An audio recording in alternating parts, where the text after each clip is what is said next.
happen in a moment, in the blink of an eye, when the last trumpet is blown. Those who have died will be raised to live forever, and we will all be changed. 1 Corinthians 15:32.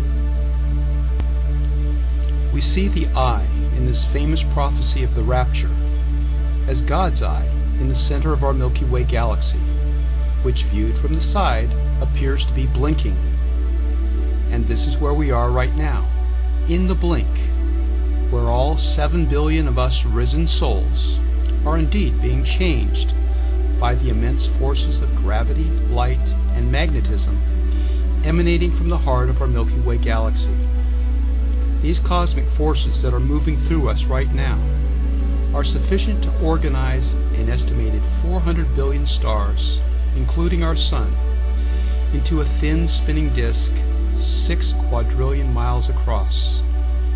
The enormous pressure and stress of these forces on our planet and ourselves are now producing record-breaking quakes and storms within our hearts, in our relationships, our communities, and in our weather.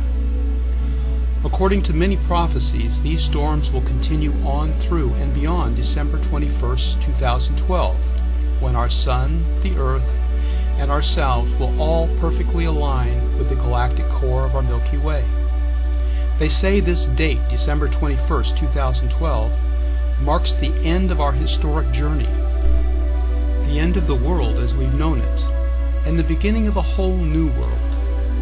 That's either very frightening or very promising, depending on whether we interpret this as a threat or a promise. Now many are receiving clear messages that this is our time to stand up for the highest good of us all. As we move on to this new reality, we must also recognize and release the root of our human woes, self-doubt. It's right there in the biblical story of our origin and of Adam and Eve's original sin, when they wrongly assumed, as we often do, that their choice to exercise free will was wrong. And, being creators, their original assumption and ours have made it so. Consider how the God of Eden responded to Adam and Eve's choice. He said, "Behold, Adam has become as one of us, knowing good and evil."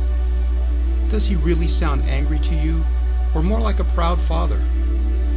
Assuming the worst, like the prodigal son, we left Eden following our egos, the serpent, and our mind, the knowledge of good and evil, to divide and conquer and control life on earth. But these endeavors have taken us further and further from paradise. So, here we are, 7 billion souls, divided, conquered, and serving the egomaniacal winners of a heartless might-makes-right game where less than 1% win and the rest of us lose. Now, like the prodigal son, we pause to reflect, to listen, to feel, and to discern the yearning of our hearts for home, fairness, peace, and love. It's time to honor these heartfelt yearnings. Sorry, Mr. Ego, the truth isn't out there. It's within us, and it's about who we truly are. 30 years ago, our own self-doubt caused us to rediscover an ancient formula for simple spiritual exercises designed to heal humanity's historic plague of low self-esteem. Ironically, this formula is the best known and most recited of spiritual scriptures, but low self-esteem has prevented us from realizing its invaluable empowering purpose. This ancient empowering healing formula is the only prayer that Jesus ever taught, the Lord's Prayer. According to the Mayan ancient ones, our historic challenge has been our solar system's position orbiting below the galactic equator of our Milky Way. Now, as we rise above this galactic equator, a whole new reality begins, and this is what the Mayan end date of December 21st, 2012 is really about. The ancient ones say that for the past 13,000 years our solar system has been orbiting through what they describe as the underworld, which is our dark night. In the dark, we must choose to either follow our own inner feelings and instincts or the outer voices of others. as self-doubt prevents us from trusting and following our feeling hearts, we have come to rely on our outwardly focused egos and thinking minds. Being cut off from the true moral compass of our own feelings has made us vulnerable to the heartless, might makes right 1% of superegos and their agenda to divide, conquer, and control the rest of us. Now a new galactic day is dawning, and we can feel it. Our hearts are awakening as we prepare to begin this new day. 13,000 years of light, of remembering and realizing who we are and why we are here. Here in the blink, as we are aligning with the galactic center of the Milky Way, our hearts are yearning for us to align more consciously with our inner source and center. This inner center is where the moral compass of our hearts is always pointing. It is to love. And this is also where the Lord's Prayer is masterfully designed to guide us. By illuminating our 8 primary levels of loving inner awareness, each of these 8 levels corresponds to an attunement within the prayer with one of our 8 primary chakra energy centers and one of the original roots of yoga, all revealing how we are designed as sacred earthly vessels of our Creator. As the first 2 words of the Lord's Prayer clearly emphasize, we are all God's children, but low self-esteem has prevented us from learning from our mistakes as children naturally do.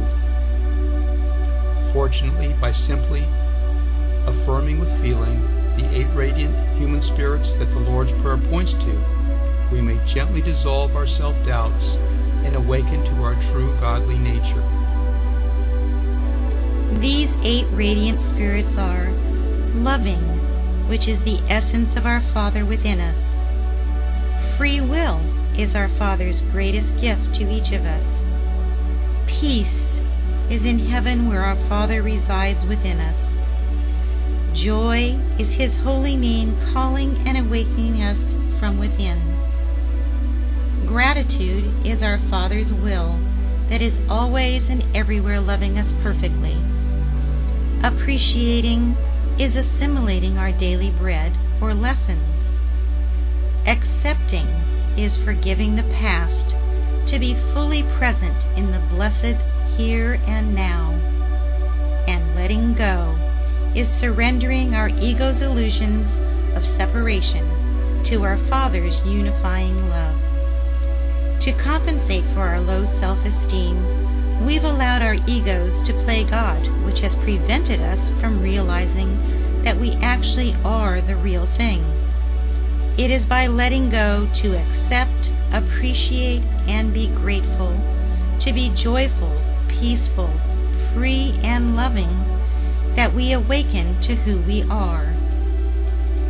You will easily feel how affirming these 8 radiant spirits opens your spiritual heart, and how by affirming and allowing yourself to feel them deeply, you naturally become, as we all truly are, vessels and instruments of our Creator's loving light, which is changing us all here and now in the blink of an eye.